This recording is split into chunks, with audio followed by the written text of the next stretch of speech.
Hello everyone, मैं हूं अजय मिश्रा। आप देख रहे हैं एग्जाम प्लस। एनसीईआरटी की श्रृंखला हम लोग देख रहे हैं, जिसमें हम क्लास 6 की एनसीईआरटी हिस्ट्री, जिसका नाम आवर पास्ट यानी हमारे अतीत भाग 1 है, जिसमें हमने लास्ट में 2 चैप्टर्स देखे, जिसमें ये देखा कि इतिहास को किस प्रकार से जाना जा सकता है, किस तरह से समझा जा सकता है, और इसके साथ साथ मानव का विकास किस तरह से धीरे धीरे प्रारंभ हो गया। कि मानव एक तरह से आखेटक था, आखेटक होने के दौरान उसने कुछ चीजों को महसूस किया, जलवायु में परिवर्तन हुए। जलवायु परिवर्तन के बाद वह धीरे धीरे कृषि कार्य में आना स्टार्ट कर दिया, और वह एक आखेटक से वह एक कृषक बन गया, और कृषक के साथ साथ वह पशुपालक भी बन गया। पालक बनने के बाद वह अपने घरों में रहने लगा, और अपने घरों में रहने के साथ साथ वह अपने एक नए जीवन शैली की शुरुआत कर देता है। राइट। अब आगे हम इसी श्रृंखला में देखेंगे कि किस प्रकार से आरंभिक नगर हुआ करते थे, जो कि चैप्टर 3 है। राइट। किस तरह से वहां पे नगरों की व्यवस्था होती थी, नगर कैसे वहां पे होते थे। राइट। तो हमारा तीसरा चैप्टर है आरंभिक नगर। यहाँ पर एग्जाम्पल दे रखा है कुछ बच्चों को समझाने के लिए, कि बच्चे हैं जो कहीं गली में क्रिकेट खेल रहे थे या कुछ खेल रहे थे, वहां पर उन्होंने देखा कि उनके घर के पास में जो खंडहर है, वहां पर एक दो लोग कहीं टहलते घूमते हुए जा रहे हैं। राइट। और उनमें से एक ने कहा कि इसकी वास्तुकला को देखो। तो आपको यह समझना है कि वास्तुकला क्या होती है। राइट। वास्तुकला को देखो। क्लियर। और क्या आपने कहीं लकड़ी पर इतनी सुंदर नक्काशी देखी है? तो दूसरी महिला ने कहा कि हमें मंत्री जी को पत्र लिख करके इस खूबसूरत घर को सुरक्षित रखने के लिए मरम्मत की व्यवस्था करें। राइट। इसका मतलब यह है कि वो लोग कौन थे? आर्कियोलॉजिस्ट थे, पुरातत्वविद थे। उन्होंने इतिहास की कुछ छवि को वहां पर देख लिया था। राइट।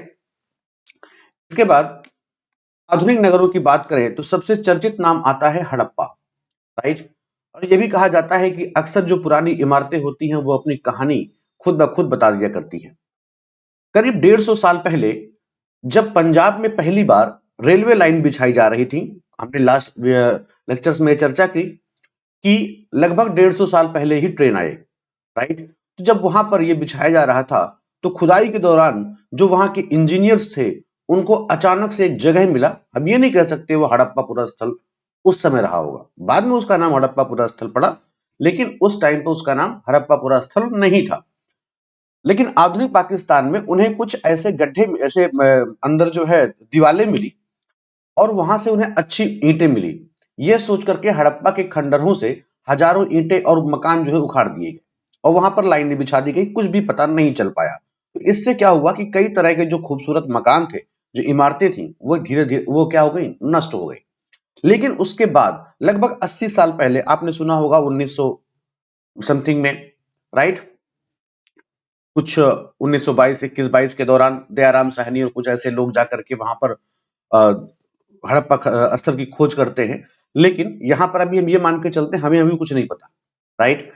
लगभग 80 साल के पहले पुरातत्वविद यानी आर्कियोलॉजिस्ट ने इस जगह को फिर से ढूंढा, और पता चला कि यह खंडहर उपमहाद्वीप के सबसे पुराने शहरों में से एक था। क्योंकि इस नगर, ध्यान रखिएगा, नगर, शहर नहीं, नगर की खोज सबसे पहले हुई थी, इसलिए बाद में मिलने वाले इस तरह के सभी पुरास्थलों में जो इमारतें और चीजें मिलती हैं, उन्हें हड़प्पा सभ्यता की इमारतें कही गई। उन्हें हड़प्पा सभ्यता की इमारतें। राइट। यानी जो नगर की खोज हुई और बाद में से मिलने वाले सभी तरह के पुरास्थल मिले, जो कि इमारत चीजें मिली, उन्हें हड़प्पा सभ्यता की इमारत कहा गया। और इन शहरों का निर्माण लगभग कब हुआ? 47 साल पहले। इन 4700 साल पहले इनका लगभग निर्माण हुआ क्योंकि हमारे आर्कियोलॉजिस्ट ये जानते थे कि जो भी चीजों का निर्माण हुआ है, एक वैज्ञानिक परीक्षण के माध्यम से, एक विधि प्रयोग विधि के माध्यम से हम उनके टाइम और डेट का पता लगा लेते थे। राइट। अब इन नगरों की विशेषता क्या थी? सबसे पहले ये समझो कि ये जो नगर हैं, वो पाकिस्तान के पंजाब, सिंध प्रांत, भारत के गुजरात, राजस्थान, हरियाणा और पंजाब प्रांतों में मिले हैं। और इन सभी स्थलों से पुरातत्वों को बहुत ही अजीबोगरीब चीजें मिली हैं। कहीं पे उन्हें मिट्टी के वस्तुएं मिले हैं, जिसपे काले रंग का जो है, लाल रंग का बर्तन जिसपे काले रंग का चित्र बना हुआ है। पत्थर की बाट मिली है, मोहरे मिली हैं, मनके मिले हैं, तांबे मिले हैं और भी बहुत सारी चीजें मिली हैं। आप एक बार इन जगहों को देखो, जो ये जगह का नाम है वो कहाँ-कहाँ पर मिले हैं। तो आप देखोगे कि लगभग पाकिस्तान के पास मोहनजोदड़ो, सतकोह, राइट, इसके अलावा ऊपर बढ़ेंगे तो हड़प्पा, राइट, फिर अब इंडिया की तरफ प्रवेश करेंगे तो राखीगढ़ी, कालीबंगा, गंवेरीवाला, चान्हू-दड़ो, धौलावीरा, सरकोतदा और लोथल। तो ये सारे पुरास्थल हैं जो हड़प्पा काल के उस समय पे थे, राइट। इनका लोकेशन ध्यान रखिएगा, ये किस राज्य में है, आधुनिक किस राज्य में है। अगर हम इन नगरों की विशेषता करें तो उनमें यह बताया जा रहा है कि ये जो नगर हैं वह 2 या उससे अधिक हिस्सों में विभाजित था। मुख्यतः जो पश्चिम भाग होता था जो नगर का, सपोज करिए ये पूरा नगर है, राइट, इस नगर का जो 2 हिस्सों में सपोज करिए बटा था, जो ये पश्चिमी हिस्सा होता था वह अपेक्षाकृत इससे छोटा भी होता था पूर्व वाले हिस्से से, और ये ऊंचाई पर होता था। जो पश्चिमी हिस्सा था वो ऊंचाई पर होता था, उसको वहां पर नगर दुर्ग की संज्ञा दी गई है, उसको वहां पर नगर दुर्ग बताया गया है, राइट। और जो निचले वाला हिस्सा था उसे बोला गया है कि यह निचला नगर है। ये क्या है? निचला नगर है। दोनों हिस्सों की जो चार दीवारियों की पक्की ईंटें से बनाई जाती थी। इनकी ईंटें इतनी अच्छी पकी हुई होती थी कि हजारों साल बाद आज तक इनकी दीवारें खड़ी रही। दीवार बनाने के लिए ईंटों को चिनाई के साथ साथ इस तरह करते थे कि इनकी दीवार काफी ज्यादा क्या हो, मौजूद हो। कुछ नगरों के जो नगर दुर्ग होते थे, कुछ खास इमारतें बनाई गई थी। खास इमारतें का मतलब क्या है कि वहां पे कुछ रहने वालों का विशेष तौर पे प्रावधान था। इसके साथ साथ वहां पे कुछ और भी चीजें थी, जैसे कि आपको मोहनजोदड़ो में एक खास तालाब बनाया गया था जिसे पुरातत्वविदों ने महास्नानागार की संज्ञा दी है। उन्होंने कहा है कि यह महान स्नानागार रहा है। इस तालाब को बनाने से में ईंट और प्लास्टर का उपयोग किया गया है और पानी के रिसाव को रोकने के लिए इस पर एक उसकी डामर डामर कह सकते हो, चारकोल कह सकते हो, चारकोल की परत भी चढ़ाई गई थी जिससे रिसाव ना हो। इस सरोवर में दो तरफ से, अभी आगे इसकी फिगर आपको मिल जाएगा, इस सरोवर में दो तरफ से उतरने के लिए सीढ़ियां बनी थी और उनके चारों ओर कमरे बनाए गए थे। संभवतः यह सीढ़ियां उतर कर स्नान करने के लिए और उसके बाद वहां से निकलने के लिए थी। और जो कमरे बनाए गए थे वह कमरे जो है हो सकता है चेंजिंग रूम की तरह यूज किया जाता हो, राइट। साथ ही यह भी बताया गया है कि जो उसमें पानी भरा जाता था वह कुएं से निकाला जाता था, राइट, या जो भी उसके सोर्स रहे हो, लेकिन यहां बताया गया कुएं, क्योंकि आसपास कुएं भी मिले हैं। इसके बाद जब इसका उपयोग कर दिया जाता था महान स्नानागार का, लोग स्नान कर लेते थे, कार्यक्रम हो जाता था, क्योंकि यह माना गया है कि कुछ विशिष्ट अवसर थे जिसपे नागरिक वहां पे आके स्नान किया करते थे, और ये विशिष्ट अवसर खत्म होने के बाद उसको खाली भी कर दिया जाता था, राइट। जब आप देखोगे कालीबंगा और लोथल, तो ऐसे नगरों से कुछ अग्निकुंड के साक्ष्य मिलते हैं। अग्निकुंड के साक्ष्य मिले हैं तो संभवतः यहाँ पर यज्ञ हवन वगैरह किया जाता था। हड़प्पा, मोहनजोदड़ो और लोथल जैसे कुछ नगरों में बड़े बड़े भंडार गृह भी मिले हैं, यानी यहाँ पर भंडारण भी किया जाता था, चाहे वो किसानों के द्वारा लाए गए अनाजों का हो या फिर किसी रॉ मटेरियल्स का हो, कच्चे माल का हो, राइट। आप यहाँ पे देख पा रहे होगे कि ये महान स्नानागार है, इसमें दो तरफ से सीढ़ियां बनी हुई हैं, राइट। इधर भी देखो सेम इसी तरह से सीढ़ियां बनी हैं। ये संभवतः कमरों के साक्ष्य हैं, यहां पर जो है कमरे मिले हैं, क्लियर। अब बात करें भवन, नाले और सड़कें। वहां के भवन कैसे होते थे, वहां के नाले कैसे होते थे और वहां की सड़कें कैसी हुआ करती थी। तो जो यहाँ के नगर हैं, जो नगर हैं, उन नगरों के घर जो है आमतौर पर आज की तरह एक या दो मंजिला इमारत हुआ करती थी। आज तो खैर उससे भी बहुत ज्यादा है, लेकिन वहां पर लगभग संभवतः एक या दो मंजिलों के होते थे। घर के आंगन के, जैसे घर हुआ करता था, राइट, तो घर के बीचों बीच में एक आंगन होता था और आंगन के चारों तरफ जो है कमरे बनाए जाते थे, राइट। तो अधिकांश घर इसी तरह के बने होते थे और कुछ घरों में वहां पे स्नानागार भी मिला है, इसके अलावा कुएं भी मिले हैं, राइट। तो कुएं मिले हैं यानी पानी के सोर्स के लिए, राइट। कई इलाकों में, नगरों में ढके हुए नाले थे और इन्हें सावधानी से सीधी लाइन में बनाया जाता था। हर नाली में हल्की ढलान होती थी जिससे क्या हो, पानी आसानी से बह सके। अक्सर घरों की नालियों को सड़कों की नालियों से जोड़ दिया जाता था, जो बाद में किसी बड़े नाले से जुड़ते थे और वो बड़े नाले जाकर किसी नदी वगैरह से जुड़ जाते थे। बीच बीच में इसमें मैन होल बनाए जाते थे। मैन होल का मतलब ये होता है एक ढक्कन बना दिया जाता था जिससे उसे नालों को साफ सफाई करने में आसानी होती थी। जो घर हैं, घर, नाले और सड़कों का निर्माण बहुत ही प्लान्ड तरीके से किया गया था, योजनाबद्ध तरीके से किया गया था और एक साथ ही किया जाता था, राइट? मतलब पहले से ही प्लान कर लिया जाता। तो आप बहुत थोड़ा सा अगर दिमाग लगाओ तो सोचो कि जैसे आज के समय में, आधुनिक काल में या प्रेजेंट टाइम में, राइट, सड़कें बनती हैं, नालियां बनती हैं, संभवतः उसी तरह की नालियां वहां भी और उसी तरह के सड़कें वहां भी योजनाबद्ध तरीके से बनाई जाती थी। क्लियर है? इसके अलावा वहां के नगरीय जीवन की बात करें तो हड़प्पा के नगरों में बड़ी हलचल रहा करती थी। ऐसा माना था कि भीड़ भाड़ बहुत ज्यादा होती थी। यहां पर ऐसे लोग रहते होंगे जो नगर की खास इमारतें बनाने की योजना में जुटे रहते थे। शायद वो उसमें विशेषज्ञता हासिल करके रखते हो कि उन्हें नगर योजना की अच्छी बातें पता हो, खास इमारतें बनाने की योजना उनको मालूम रहती हो। संभवतः जो ये सब कार्य करते थे, कि जो ये योजना बनाते थे, उनको क्या कहा जाता था? वो यहाँ के शासक वर्ग हुआ करते थे, राइट? अब चाहे वो बनवाते थे, चाहे वो खुद तो बनाते नहीं होंगे। योजना बनाना जो है कहीं ना कहीं लीडर का ही काम होता है, चीफ का ही काम होता है। तो संभवतः यहाँ के वो शासक हुआ करते थे। साथ ही यह भी संभव है कि शासक लोगों को जो कई सारे लोगों को दूर दूर उन्हें भेजते थे, यात्राओं पर भेजते थे। वहां से धातु, बहुमूल्य पत्थर और अन्य ढेर सारे उपयोगी चीजें मंगवाते थे। शायद शासक लोग खूबसूरत मन के सोने चांदी के बने आभूषणों जैसे कीमती चीजों को अपने पास रखते रहे होंगे। और इन नगरों में एक खास बात और थी कि वहां पर क्या होते थे? लिपिक होते थे, आप क्लर्क कह सकते हो, जो कि मोहरों पर तो लिखते ही थे और साथ ही अन्य सभी चीजों का हिसाब किताब, लेखा जोखा भी वो रखते थे। बहुत सारी चीजें आज नहीं मिल पाई होंगी, नहीं मिल पाई हैं। इसके अलावा नगरों में शिल्पकार होते थे। अब ये कन्फर्म नहीं है कि शिल्पकार स्त्री हुआ करती थी या पुरुष हुआ करते थे। यह संभवतः माना जाता है कि नगरों के अंदर जो शिल्पकार होते थे वह स्त्री पुरुष दोनों होते थे। वह अपने घरों या किसी उद्योग स्तर पर तरह तरह की चीजें बनाते थे। लोग लंबी यात्राएं करते थे, जिससे क्या होता था, वहां से उपयोगी वस्तुएं भी ले आते थे और साथ ही साथ सुदूर देशों की किस्से कहानियां भी, मिट्टी के बने खिलौने भी मिले हैं, जिससे उम्मीद है वहां पर खिलौनों के रूप में या बच्चे उसे खेलते रहे होंगे। ये आपके सामने कुछ इमेज है। यह हड़प्पा मोहनजोदड़ो में बना हुआ एक रोड है, राइट? सड़क निर्माण है और उसके आसपास आप देखोगे तो नाले भी बने हुए हैं। इस तरह के कुछ कुएं मिला करते थे, राइट? और यह आप देखोगे कि हड़प्पा की ये जो इमेज है वो हड़प्पा की एक मुहर है, राइट? जिसके ऊपर एक कुछ खास लिपि में लिखा गया है।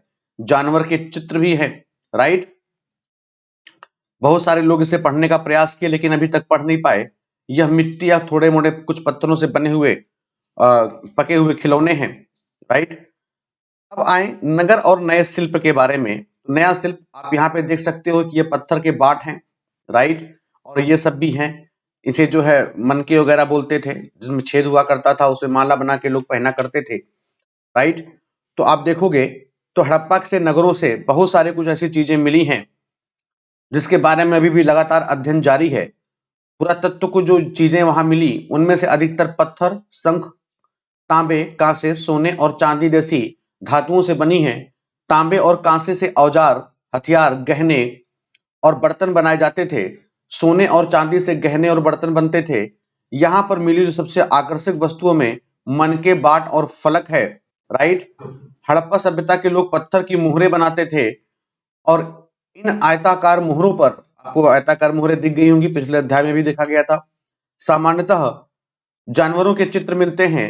हड़प्पा सभ्यता के लोग काले रंग से डिजाइन भी बनाते थे, जो कि खूबसूरत लाल मिट्टी के बर्तन बनाते थे, उस पर डिजाइन करते थे। आपने लास्ट चैप्टर में देखा होगा। यह भी कहा गया कि संभवतः 7,000 साल पहले कपास की खेती होती थी। यानी जो मोहनजोदड़ो से कपड़े के टुकड़ों के अवशेष, चांदी के एक फूलदान, ढक्कन और कुछ अन्य तांबे की वस्तुओं से चिपके हुए मिले हैं। और वो जो कपास, जो कॉटन के कपड़े मिले हैं, वह नक्काशीदार है, उनके ऊपर कुछ ना कुछ डिजाइन किया गया हुआ है। तो आप यहां देखोगे कि एक मूर्ति आपके पास है, राइट? जिसमें उसे कुछ जो अंग वस्त्र पहनाया गया है, उस पे कुछ जो है डिजाइन भी है, राइट? पकी मिट्टी और फ्यांस से बनी तकलियां सूत कताई का संकेत देती हैं।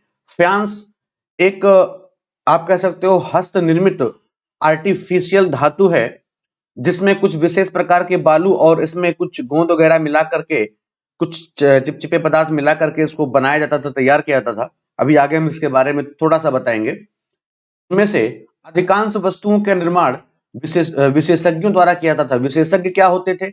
ऐसे लोग विशेषज्ञ कहलाते थे जो किसी भी चीज का गहन अध्ययन रखते थे और उस पर उन्होंने खास तौर पे कुछ प्रशिक्षण, कुछ ट्रेनिंग प्राप्त करके रखा हुआ हो, ऐसे लोगों को विशेषज्ञ बोला जाता था। राइट। विशेषज्ञ जैसे पत्थर तराशने वाले अलग विशेषज्ञ होते थे, मनके चमकाने वाले अलग होते थे, मोहरों पर पच्चीकारी या चित्रकारी करने वाले अलग होते थे। राइट।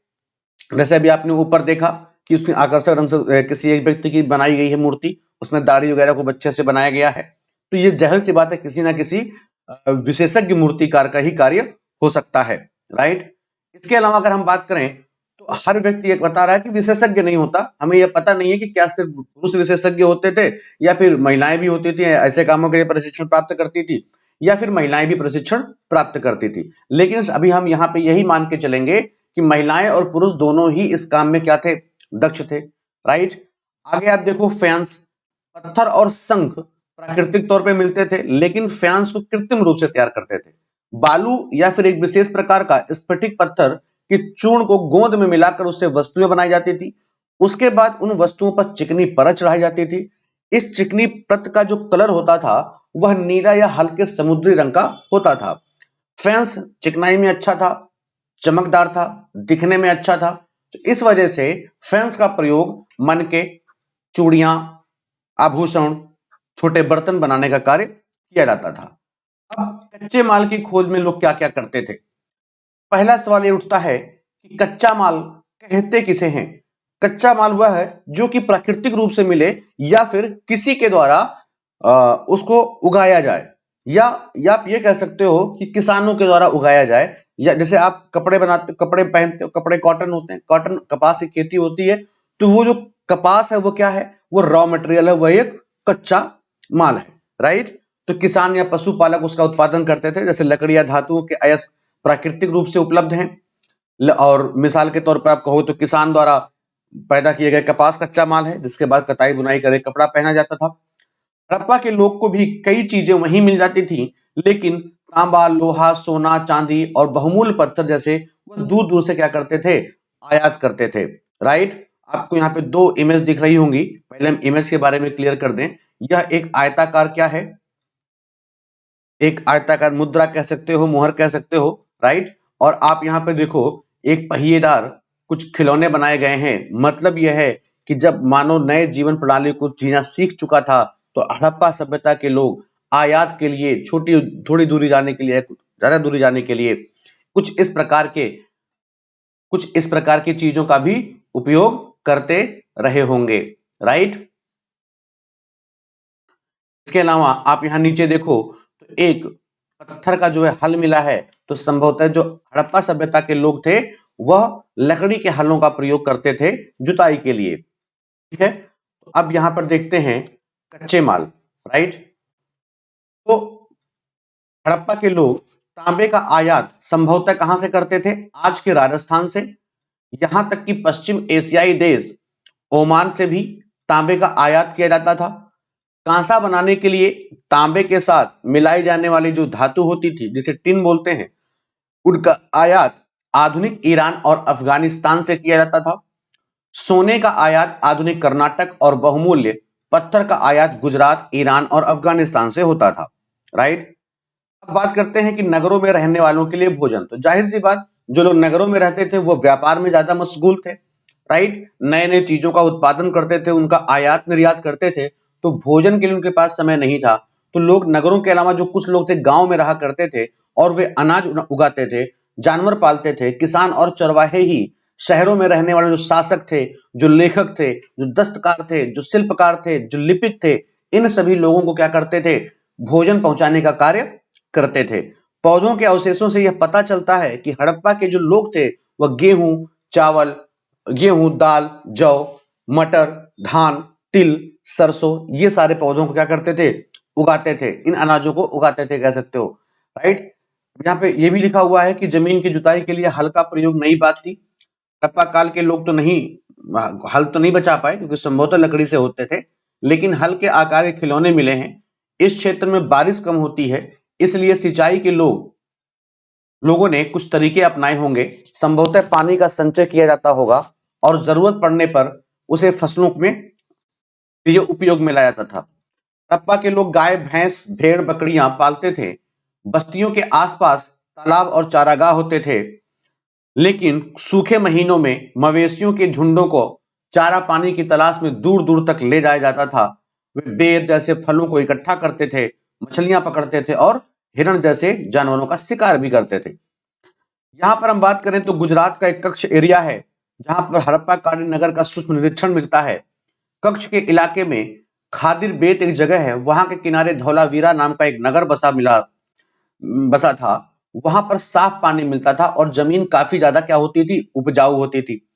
जहां पर हड़प्पा सभ्यता के कई नगर दो भागों में विभक्त थे, वहीं धौलावीरा नगर को तीन भागों में बांटा गया था। जो भी इसके पीछे कारण रहा हो स्पष्ट नहीं है, क्योंकि जब दो भागों में बांट रहे थे तब तो ये बता दिए कि नगर दुर्ग है और ये आम नगर के लोग हैं। एक शासक वर्ग है जो शासन करने का काम करेगा, व्यापार का काम करेगा, और एक नीचे वाले नगर में रहेगा जो उनकी कार्य प्रणाली को आगे बढ़ाएगा, या उससे छोटे हो सकता है। तीसरा ये बांट के रखे जो तीसरे नगर थे वो क्या थे, नगर नहीं, एक्चुअल में गांव हुआ करते थे।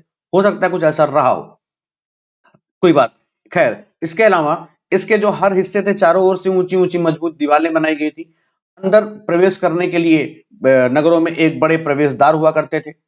इस नगर में एक खुला मैदान होता था जहां पर सार्वजनिक कार्यक्रम आयोजित किए जाते थे। जहां मिले अवशेषों में हड़प्पा लिपि के बड़े बड़े अक्षरों को पत्थरों में खुदा पाया गया है। इन अभिलेखों को संभवतः लकड़ी में जड़ा गया था। यह एक अनोखा अवशेष है, मतलब कुछ ऐसे अवशेष जो बड़े बड़े हैंड राइटिंग्स में मिले हैं, बड़े बड़े स्क्रिप्ट में मिले हैं, सब उनको एक लकड़ी के फ्रेम में लगाया गया है, क्योंकि यह हड़प्पा के लिए बहुत ही विशिष्ट था। उसका रीजन यह है कि हड़प्पा के लोग जो है मुहर और बाकी चीजों पे जो है लिखते थे, राइट, लेकिन ये थोड़ा अनोखा था यह अभिलेख, तो उन्होंने बहुत उसको सुव्यवस्थित रखा हुआ था, राइट। अब बात करें गुजरात में खंभात की खाड़ी में मिलने वाले साबरमती का एक उपनदी के किनारे, मतलब गुजरात में एक जगह है खंभात की खाड़ी, वहां से मिलने वाली साबरमती नदी के किनारे बसा एक नगर जिसका नाम क्या है, लोथल। लोथल ऐसे स्थान पर बसा था जहां पर काफी ज्यादा कीमती पत्थर, कच्चा माल आसानी से मिल जाता था, और यह पत्थर शंखों और धातुओं से बनाई गई चीजों का एक महत्वपूर्ण केंद्र हुआ करता था। इस नगर में एक भंडार गृह भी था। इस भंडार गृह से कई मुहरे और मुद्रांकन या मुहरबंदी, यानी मुहरबंदी का मतलब यह होता है कि गीली मिट्टी पर दबाने से उसकी छाप, मतलब जैसे किसी चीज को सील किया करते हैं तो वहां पे गीली मिट्टी से सील करते थे और उस पर एक छाप लगा देते थे। अगर वो छाप कहीं ब्रेक होता था तो मान लिया था कि सामान के साथ में छेड़छाड़ी की गई है। तो जो वो छाप बनाई जाती थी उसे क्या बोलते थे, मुहरबंदी बोलते थे। ये लोथल का तालाब है, राइट, और शायद ये लोथल का बंदरगाह भी कहा जाता रहा होगा। यहाँ पर नावें संभवतः उतरती रही होंगी और सामान का आयात निर्यात कुछ होता रहा होगा, राइट। इसके बाद यहाँ पर एक इमारत मिली है जहां संभवतः मनके बनाने का काम होता था। पत्थर के टुकड़े, हाथ बने मनके और मनके बनाने वाले उपकरण यहां से प्राप्त होते हैं। अब बात करते हैं मुद्रा या मुहर के बारे में, राइट, मुद्रांकन या मुहरबंदी के बारे में। तो मुहरों का प्रयोग सामान से भरे उन डिब्बों या थैलों को चिन्हित करने के लिए करते थे जिन्हें एक जगह से दूसरी जगह भेजा जाता था। थैले बंद करने के बाद उनके मुहानों पर गीली मिट्टी पोत करके उस पर मुहर लगाई जाती थी। मुहर की छाप को क्या बोलते थे, मुहरबंदी बोलते थे। अगर यह छाप टूटी हुई नहीं है तो यह साबित हो जाता था कि सामान के साथ कोई भी छेड़छाड़ नहीं होता है। अब सवाल ये उठता है कि इतना सब कुछ सुव्यवस्थित चल रहा था, किसान अन्न उगा रहे थे, किसान रॉ मटेरियल उगा रहे थे, रॉ मटेरियल पैदा कर रहे थे, शासक वर्ग के लोग उसको तैयार करने की योजना बनाते थे, लिपिक लोग उसकी लेखा जोखा रखते थे, या बाकी सभी लोग कार्य में संपन्न थे, सब कुछ सही चल रहा था। तो इस सभ्यता के अंत का रहस्य क्या हुआ? रहस्य क्या है कि यह सभ्यता धीरे धीरे समाप्त कैसे हुई? तो लगभग 3900 साल पहले एक बड़ा बदलाव, ये पहले भी बताया जा चुका है कि 1200 साल पहले या 12,000 साल पहले अब देखोगे लगातार जलवायु में परिवर्तन हुआ, क्लाइमेट चेंज होना स्टार्ट हो गया, जिससे मानव थोड़ा सा सभ्य बनना शुरू हुआ, मानव के अंदर परिवर्तन आना शुरू हो गया। तो लगभग 3900 साल पहले एक बड़ा बदलाव देखने को मिलता है। अचानक लोगों ने इन नगरों को छोड़ दिया, वह दूर जाने लगे, लेकर मुहरें और बांटों का प्रयोग धीरे धीरे बंद हो गया। दूर दूर से जो कच्चे माल कभी आयात काफी आयात जो है काफी कम हो गया। मोहनजोदड़ो में सड़कों पर कचरों के ढेर बनने लगे। जल निकासी की प्रणाली नष्ट हो गई और सड़कों पर ही झुग्गी-नुमा घर बनाए जाने लगे। यह सब क्यों हुआ? कुछ भी क्लियर नहीं है। कुछ विद्वानों का यह मानना है कि नदियां सूख गई थी। कुछ का कहना है कि जंगलों का विनाश हो गया। कुछ मानते हैं कि जो ईंट पकाने के लिए ईंधन की जरूरत पड़ती थी वह खत्म हो गए। इसके अलावा मवेशियों के बड़े-बड़े झुंडों से चारागाह और घास से मैदान समाप्त हो गए। कुछ इलाकों में बाढ़ आ गई, लेकिन इन कारणों से अभी यह स्पष्ट क्लियर नहीं है कि सभी नगरों का अंत इससे कैसे हो गया, क्योंकि यह संभव ही नहीं है कि किसी एक बाढ़ तो आज भी आती, सूखा तो आज भी पड़ता है। तो आज तो नगर के नगर नहीं खत्म होते। तो उस समय का जबकि मानव इतना डेवलप हो चुका था, मानव विकास की तरफ बढ़ रहा था, तो कैसे इतना जल्दी संभव हो गया कि वह पूरी की पूरी सभ्यता को खत्म कर दे। कुछ लोग ये भी मानते हैं कि शासकों का नियंत्रण खत्म हो गया। लेकिन कुछ भी हो, वो अलग चीजें हैं। आधुनिक पाकिस्तान के सिंध और पंजाब की बस्तियां उजड़ गई थी। कई लोग पूर्व और दक्षिण के इलाकों में छोटी बस्तियों में जाकर बस गए थे। इसके लगभग 1400 साल बाद नए नगरों का विकास फिर से प्रारंभ होता है। जब ये सभ्यता 3900 वर्ष पहले खत्म हुई, उसके बाद 1400 वर्ष के साल बाद फिर से नए नगरों का विकास होता है। इसको हम आगे के चैप्टर्स में देखेंगे। उसके पहले आप देख लें कि जो मिस्र नदी है वह भी प्राचीन भारत के इतिहास में एक महत्वपूर्ण भूमिका रखती है। नील नदी के आसपास इलाकों को छोड़कर मिस्र का अधिकांश भाग क्या है? रेगिस्तान है।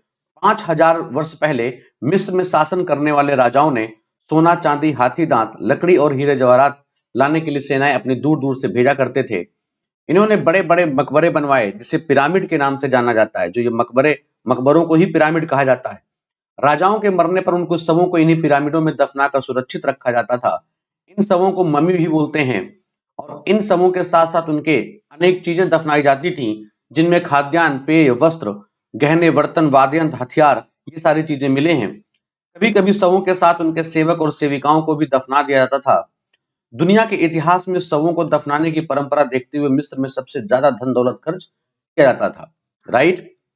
तो ये कुछ सारांश रहा चैप्टर 3 का। इसमें आपके साथ कुछ उपयोगी शब्द भी हैं, जैसे नगर, नगर दुर्ग, शासक, लिपिक, मोहर, शिल्पकार, धातु विशेषज्ञ, कच्चा माल, हल, सिंचाई, ये सारी चीजें। इनको आप जरूर एक बार पढ़िएगा और उन्हें जरूर देखिएगा। मिलते हैं नेक्स्ट वीडियो में नेक्स्ट चैप्टर के साथ। Okay, thank you.